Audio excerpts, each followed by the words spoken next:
setting, we do what this says. We provide HF foam patches. Not in this wing. We have special squadrons that do that. Foam patches on the CONUS, foam patches to the airways, to the aircraft. We interface with, like I said, Aries, races, and all you guys.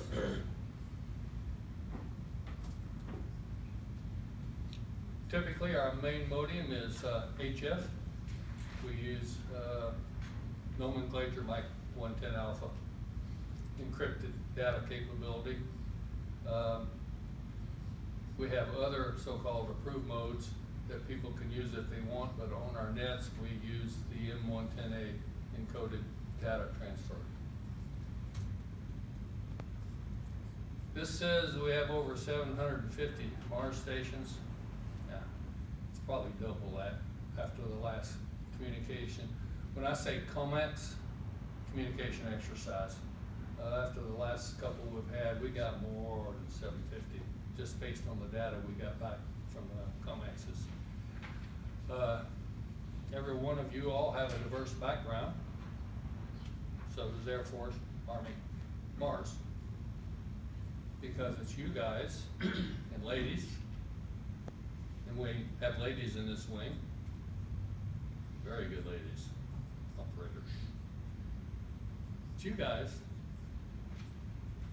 civilian and or active or retired military, that propel, if you will, the new Air Force Mars.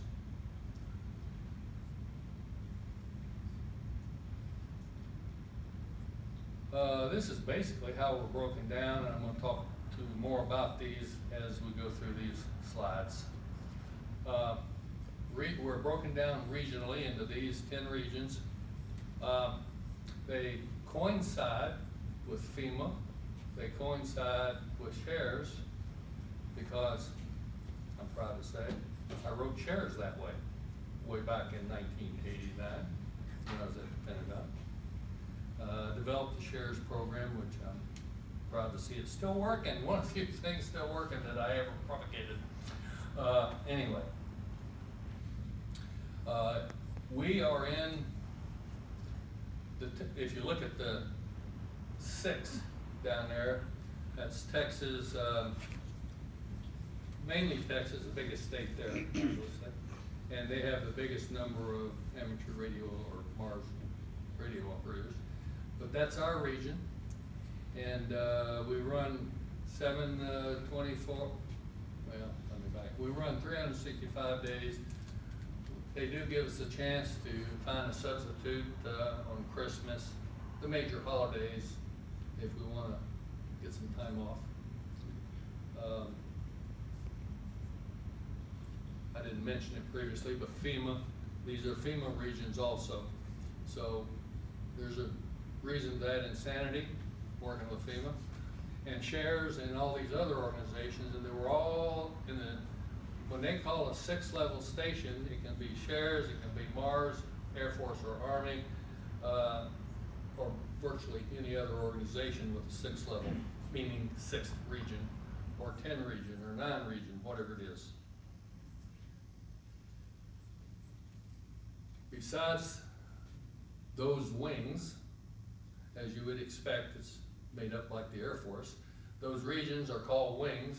Each state within that region is called a comm group. We are in Oklahoma. We are the 64th comm group. And right now we have 5 amateur stations in this state that participate in Air Force Mars. Texas, quite a few. Louisiana, 2. Arkansas, 2. New Mexico, 3. And I can tell you, I mean, Texas, quite a few, a couple dozen. Likewise, the other regions are set up the same way. We're authorized to be on the air 7/24/365. However, we operate very similar to you guys when you run your Thursday night net. We have an 8 a.m. net and we have an 8 p.m. net.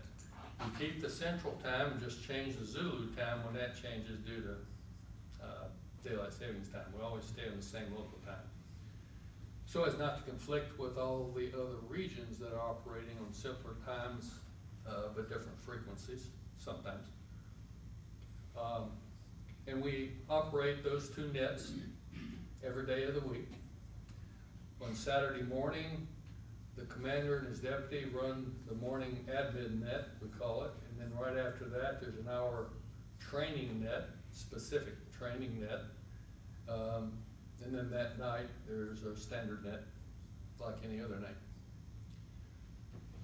Now, the Mars radio, they're a separate unit within the Mars. They do mainly foam patches, official, quote, business, unquote, military, FEMA, share, whatever they're called upon. And they provide primarily foam patches. And we have another one, MarsCom. They operate the same way, but they also provide HF between aircraft. If an aircraft, like one of these AWACS, we have a MarsCom unit out in Muskogee, who is also our group commander for the state. He provides HF contact to the AWACS when they're other places. For when they can't get into the Tinker command post, they call these guys, they foam patch it right into Tinker, they conduct their business, and they close the transmission. I think I saw someone on here about, I think that was the other one, 200, but they do quite a bit of business, separate from the rest of us in the state.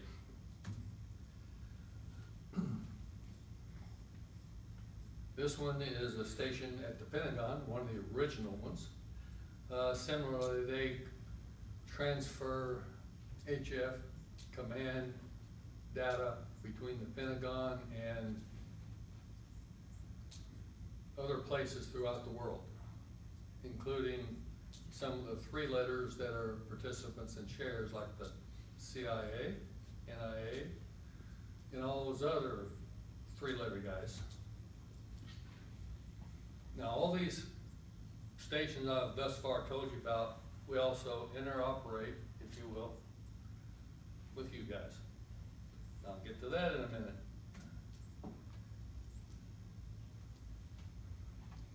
Tinker, when I first got here, Tinker was what's called a base support team. We provide a local station, antennas. In this case, we had helicopters, high, expensive, high duty, funded by the Air Force, of course, because we couldn't afford it. But a military base support team supporting Air Force, in this case, Air Force Mars. One at Tucson for Army Mars. When I was commander at McGuire Base, I was a base support team.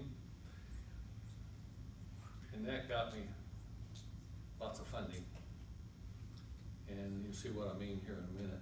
Anyway, we have one out of Travis now, one up in New York, and actually two. One's a guard base.